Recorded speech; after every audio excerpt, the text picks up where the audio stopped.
Okay, so we just saw some application that was presented in one of our publications, and we're gonna saw that today. So I'm happy to be here for this short presentation where I'm gonna try to demo. So I did not do like Bruno and record it myself, so let's see how this will unfold.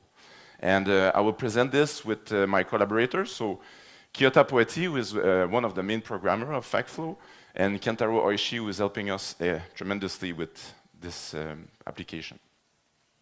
So this is the table of content for today. So we're gonna look at FactFlow, an overview of it.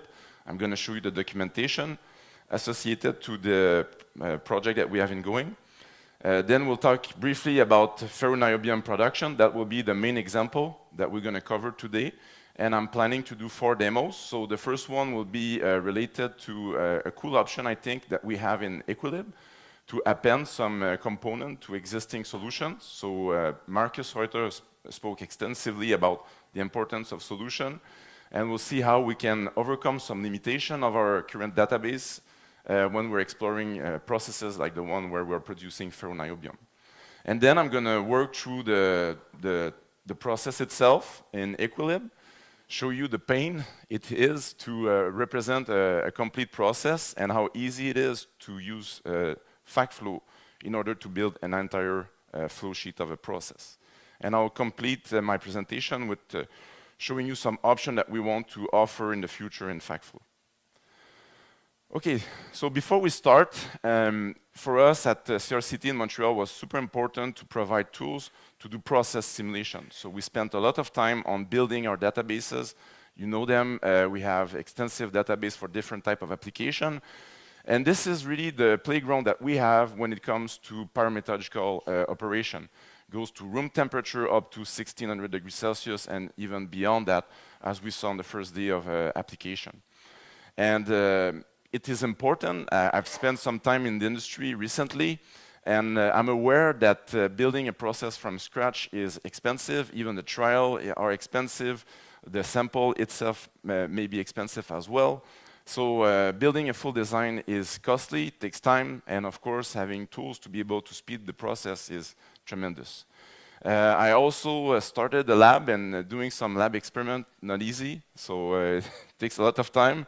Never works, so don't say it to anyone, but it's quite difficult. So it's a challenge to do experimental work. Sometimes environmental impact are difficult to assess, so we need to have some kind of theoretical background to be able to get these numbers from a theoretical standpoint. And there's not a lot of process simulation packages where you can use or have the availability of all these databases. And I've presented above a line where you can see the different processes that we have that we are tackling currently in our group. So it goes from water removal to iron making and beyond. So this is an example that we're going to work today together with a company called Kingston Process Metal. So this is one of our big users in Canada, and we'll focus on the production of ferro-niobium. So as Shavani mentioned, there are different ore available on Earth, and some of them are better quality, some of them are less interesting quality, and this is one example here. So as I'm going to present in one moment, the ore concentrate that we want to process is rich in phosphorus, which is, of course, not acceptable when you want to produce ferro-niobium that will be used after that in steel application.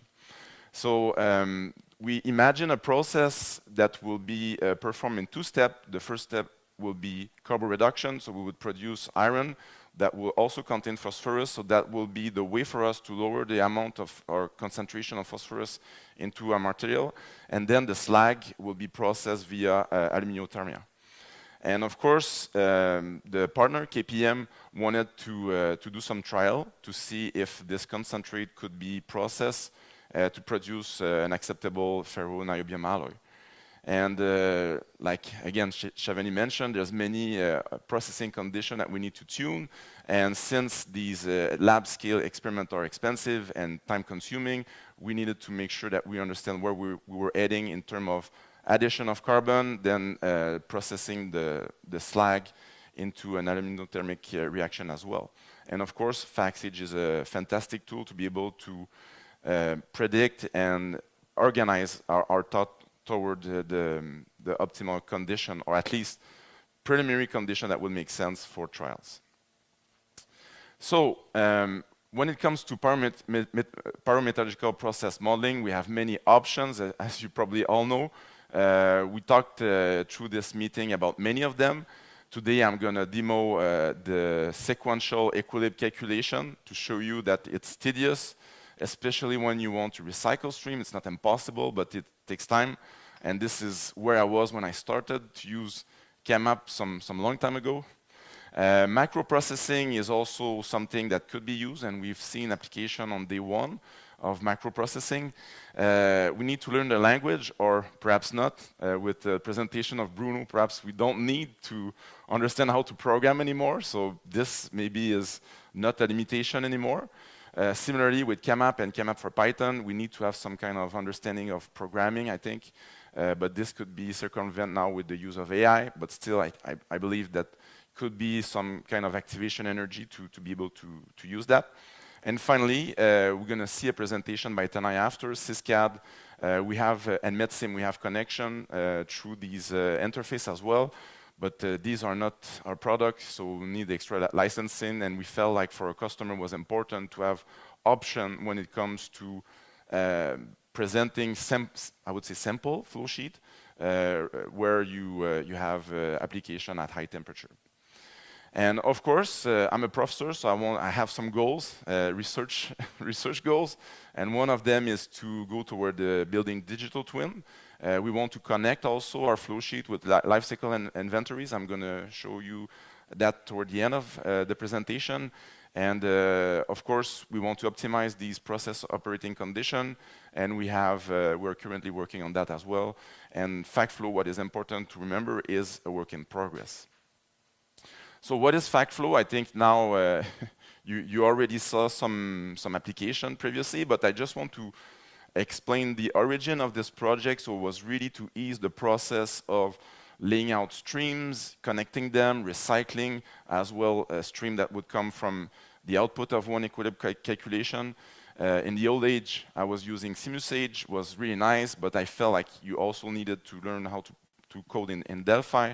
So now we decided to come up with an interface that I feel is easy to use, and we'll try to demonstrate that later on. So I think it's super intuitive. And of course, you will see it's really reminiscent of other interface where we are trying to build flow sheets. So it's a drag and drop concept. And most importantly, and I think this also will dissipate a little bit of the confusion, because we have many add-ons and tools that are available. And since we're still continuing the development and we are adding some functionalities, it made sense for us to have like different tools that are developed at different pace. And of course, at one point, we'll have a clearer vision about what's going on between FactFlow, FactProSim, etc. So Shavani presented one of the examples that we presented in this paper in CalFab. So I think if I have some time toward the end, I will show you the conclusion of this paper, which is really where we're heading in terms of development and improvement of the interface. But really what you see, it's super easy to valorize the database that we have built in FactSage through a lot of processes ranging from ferrosilicon production to the Midrex process. So we have, of course, a drastically different approach from what was presented previously by Anna, where we were looking at the macroscopic, let's say, behavior of the Midrex process. And you can all find this information in this publication. We also have a user manual. I feel like this is a good way to start. You have the link here to access it. I think it's straightforward to how to use it. There are a couple of options that perhaps you will see today and that you can discover with this documentation. Okay, so I think this is enough for the introduction of FactFlow. Let's go back to our Ferro-Niobium production process. Like I mentioned, this was a work that we conducted with a company in Canada, which was trying to valorize a specific concentrate that was containing unacceptable amount of phosphorus. First of all, let's talk a little bit about ferro-niobium alloys. So they're used, the ferro-niobium are used into steel to produce carbide, and you can see a micrograph here of a specific arc-facing steel, and you see these carbides that are formed. In order to introduce niobium in the alloy, we're using ferro-niobium master alloy.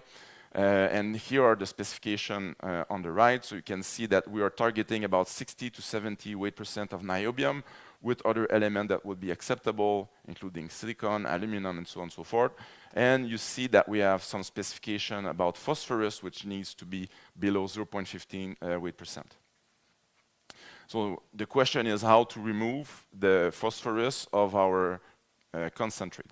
So maybe a little bit small for you to see, but this is the composition. I will show you the input in a moment that we're going to use in Equilib. So this is the composition of the concentrate containing niobium oxide, iron oxide, etc. We're going to consider all of them, as well as the impurity, which is P2O5. And I already mentioned to you how we can meet these specifications by doing a process where both carboreduction and aluminothermia are used. Okay, so the first thing that I want to do, and I'm managing the time, so don't worry, I'm going to spend 30 minutes. So there will be a mix of live presentation and let's say equi-file that we can recycle, so we'll be on time. First step is to define the chemistry of our system. So I think this is a straightforward step that you can, you can all do by yourself. What is important to mention here is that, of course, the Equilib module provides you the flexibility to add the chemistry as you want, so it can be defined per species, like I've done here. It can be a long stoichiometric let's say formula, and as far as you're not activating the initial condition, which really are only important if you are looking at the energy balance. So first of all, what I'm analyzing now is more phase assemblage and the composition of the slag as well as the metal that I want to produce. So I don't really need to activate these initial conditions. And often the customer are asking if the mineralogy is important to know when we're doing this simulation. Depends on what you're looking for. So if you want to solve the energy balance, then of course you will need to have the mineralogy. Sometimes it could be challenging because some mineral perhaps are not available in FactSage, and that's another story. But for now, the example that we want to cover will contain these species. The first step of our process will be the carboreduction. So I tried to do a cartoon here of the first part of the process. So you have your concentrate with the chemistry that I've presented before. So I can maybe just go back and highlight the fact that we have about 3 weight% of P2O5. So this is a high amount of phosphorus or P2O5 inside the concentrate. So we're going to use coke. Of course, as you perhaps know, coke is not equilibrium material. So in FactSage, you have carbon in either graphite form or diamond. For the purpose of this talk, will not have a huge impact or no impact at all because we're not looking at the energy balance. There will be one unit where we're going to achieve the carboreduction, and then as a result, we're going to operate this reactor at 1600 degrees Celsius. We're going to be able to produce, or our objective is to produce iron which will contain phosphorus. As a result, we're going to decrease the content of phosphorus from the slag. Some gas will evolve as well, and we'll discard the ferro-phosphorus alloy that we're going to produce and send the slag, which is depleted in phosphorus, into the next stage of our process, which is the aluminothermic reaction. So as you can see here in this cartoon, we have a second equilibrium reactor. So this is also something that we can model with FactSage. But having to recycle the stream that would be coming from our first Equilib calculation. And the objective of this one will be to produce our ferroalloy consisting of a liquid solution at this temperature of iron and niobium. So this is how the entire process looked like. We'll try to build it from scratch at the end of this presentation. So we have multiple input stream, we have 2 equilibrium reactor, and with that, in theory, we'll be able to run this simulation pretty fast and generate results. But first, nothing is perfect, so our database are not yet containing all the possible elements on Earth, so we have some limitation that we need to overcome, and there's a nice feature in FactSage that perhaps not all of you have used before, so I'm going to spend a little bit of time presenting this option. Looking at the time flying could be just on the screen, but anyway, I think you're going to get the concept, which I think is pretty interesting. So when you open FactSage 8.4, we're currently working on the next version already, so you have new databases as well and some updates. But if you currently go in FactSage documentation and you browse for NB205, you will find nothing. So NB205 currently is not integrated in FT oxide. So it means that if I want to produce a ferroalloy that contains niobium from a concentrate that is composed of niobium oxide, I have some kind of problem to start with. So how to overcome this problem? In Equilib, and I will just open the Equilib file after. There's a nice feature, so perhaps you're all FactSage users, so you're aware that you have multiple options by right-clicking. You kind of have to know where you are in terms of option, because it's not necessarily straightforward, but after some time, an experienced user will find these options. So you have some right-click options that you can use on pure liquid to append them in an ideal solution. You can even add activity coefficient and append this liquid solution to the slag phase. So and with that, you're going to be able to manage a slag that will contain niobium in various oxidation states. So as we'll see in a moment, there will be niobium 2+, 4+, and 5+ that can be added to the slag. And from this action, we'll be able to circumvent the lack of thermodynamic description of the slag that contains niobium oxide. So let me go rapidly into FactSage and open this example. So I was planning to build from scratch, but I will open this example. And so it's going to show me another nice feature of FactSage where you can open existing example, and I'm going to take the carboreduction. So what I can do, Stefan, for people that have a valid license, I can also provide all the equi file and the example that I'm going to present today. So I'm going to open this one.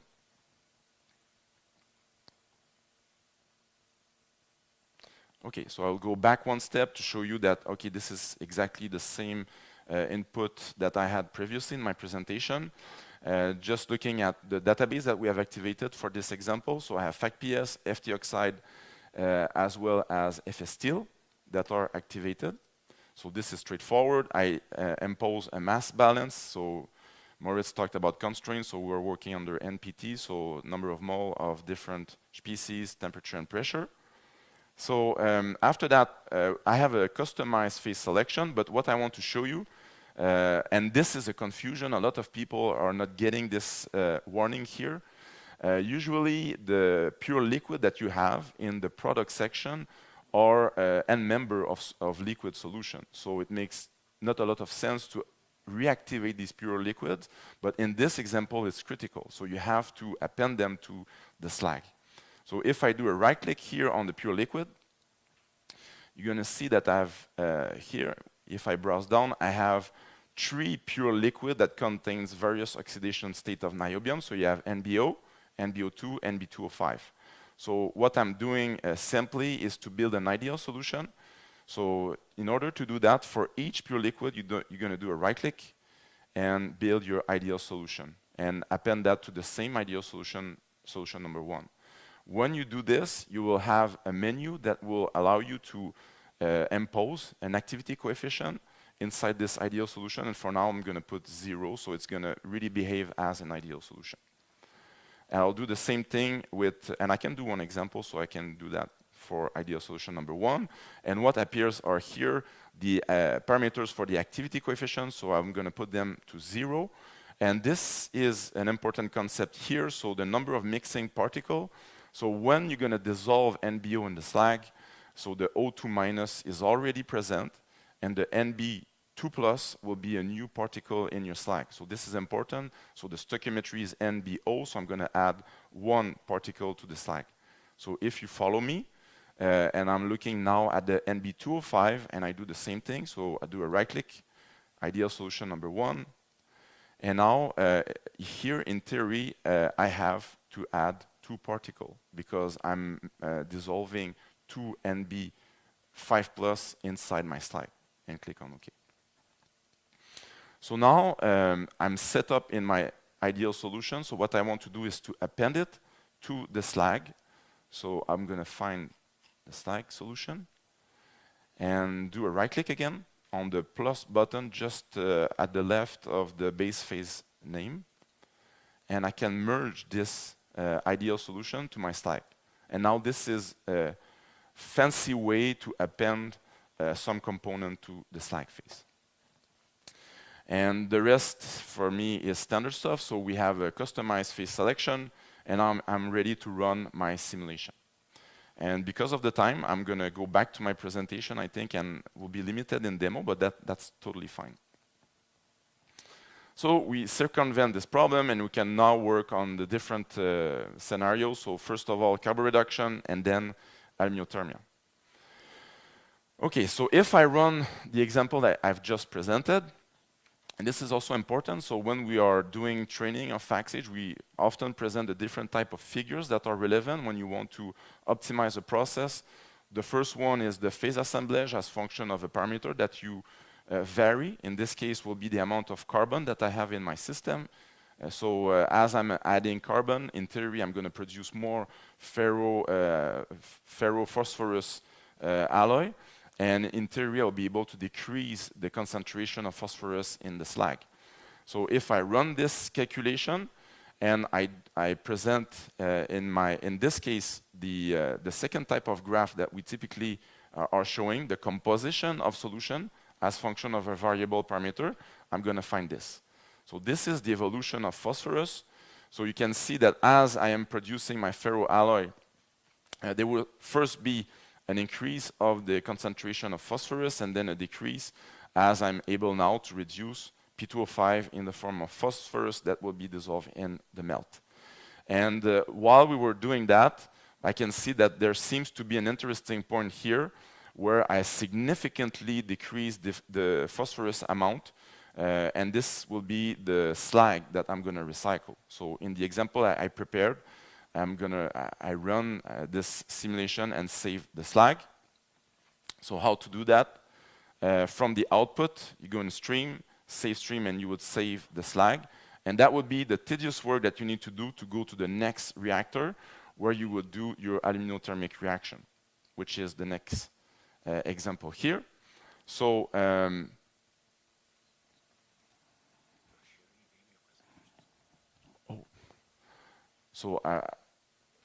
not sure how to do that, so I'm going to just go like this. You want to? I think it's fine like this. No, but I think it's fine like this. Yeah. Okay, so in the second example that we can open as well, I'm inputting the slag that I've just saved, and now I'm reacting it with aluminum. And I'm presenting here on the right the graph where you see the evolution of the different phases that are formed in my system as function of the amount of aluminum that I am introducing. And what I'll do, I will run this toward the end to show you that we can generate the exact same result with all the flexibility that you have in FactFlow. So right now, you can see that you have a liquid metal that is produced around 15 grams of aluminum per quantity of slag that is injected in our system. And if I look at the deportment of niobium, I can see that beyond 15 grams, I was able to deport all the niobium into my liquid metal, which means that I was able to achieve at least one item of my task, which was to extract the niobium into my liquid metal. However, and that was kind of the idea of going to FactFlow, if I'm looking at the chemical composition of my ferro-niobium liquid, there is a non-acceptable concentration of aluminum. And that I would need to start again saving a stream, looking again at the carbon amount, and that would be super heavy, let's say in terms of human interaction. So that's why people often use macroprocessing, ChemApp, and now we have FactFlow. And the idea of this presentation was to share with you the simple example of this ferro-niobium, and I think this will be the last item of my presentation. So, how to use FactFlow from the Equilib.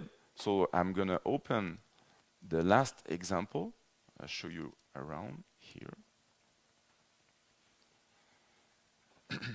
Okay, so if I go one step back, I'm showing you the input that I've added. So basically what I did, I used the first setup for my mass balance, and I added to that the slag that I've saved from my previous calculation, and an alpha amount of aluminum, which is the reducing agent in this case. Still have my solution that contains the niobium in various oxidation state. And now if I want to use this phase selection in FactFlow, I simply have to go at the top left corner in FactFlow file, and I can save the flow files and run FactFlow. So I can give it a name. So let's say example, oops, number 3. Save that. Give some comment for the CST file, and now I'm launching FactFlow and ready to use it. So as simple as that, I can now build a process from scratch. So I had different streams. I had an equilibrium reactor. I can simply connect and so on and so forth. Okay, so I'll show you the final result from this example with another way of launching FactFlow. So that will be the first way to launch it. So you already have loaded the CST file from the phase selection that we just saw. And one other way to launch FactFlow is directly from the folder where you have installed FactSage. So this is on my machine in FactSage 8.4 FactFlow. You can just double click on the executable.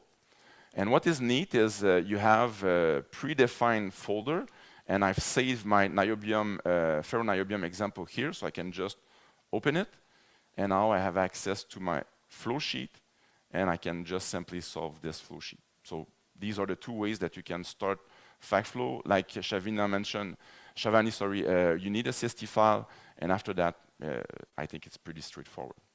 So that's it, I think, for me regarding the demo. I think it was a little bit more challenging than I thought to have a presentation with everything at the same time. But anyway, I'm going to be there for the rest of the discussion as well if you want to have more information. And I want to conclude with that. What are the perspectives? So today we saw that it's relatively easy to use.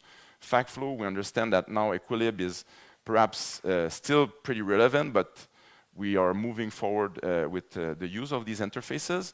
And in terms of perspective, what we want to do, we want to be able to, like I've mentioned, to build digital twin. We want to be able to connect with interface ultimately. So these are examples where you're going to see palette of objects in a near feature with sensor like temperature and pressure sensor, chemical composition as well. And ultimately, it would be interesting to be able to connect with real processes. And finally, we are also looking at kinetics and life cycle analysis as well.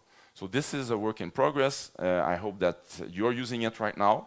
I hope it's of value to our customer. If you have any comment or feedback on it, please send it to us. We have a specific email address for FactFlow.